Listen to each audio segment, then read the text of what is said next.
এত রোদ্রে তবুও দেখো আমার এই 9 o'clock কি সুন্দর ফুল দিছে। আমারে পুতুলিকা দেখো এত রৌদ্র সহ্য করে কি সুন্দর টিকে আছে, ফুল দিছে। পুতুলিকা কিন্তু প্রচুর রৌদ্র সহ্য করতে পারে।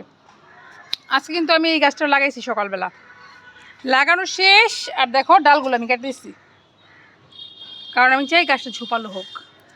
আর এই যে আমার আনারস গাছের আপডেট জানতেছিলাম, এই যে আনারস গাছ 3টা লাগাইছিলাম, 2টা বাচ্চা আছে আর একটা মরে গেছে। আর রৌদ্রের মধ্যে নয়নতারা কিন্তু খুব ভালো টিকে থাকে, ওদের স্টেমিনার খুব ভালো।